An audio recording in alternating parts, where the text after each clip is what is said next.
Tulsa has issued a severe thunderstorm warning for southwestern Benton County in northwestern Arkansas, southeastern Delaware County in northeastern Oklahoma, north central Adair County in northeastern Oklahoma, until 9 p.m. Central Daylight Time.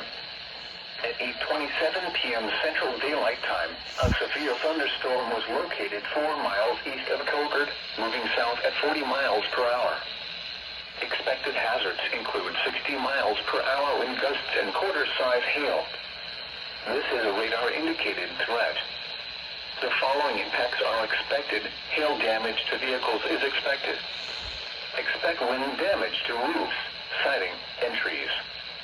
Locations in or near the path include Siloam Springs, Gentry, West Siloam Springs, Colgard, Watts, Lake Francis, Ballard, Cherokee City, Natural Falls State Park. Prepare immediately for large hail and damaging winds. People outside should move immediately to shelter inside a strong building. Stay away from windows. To report severe weather, contact your nearest law enforcement agency.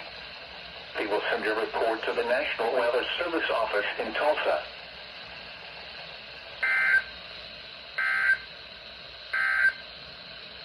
At 8 p.m. at Drake Field and Fayetteville.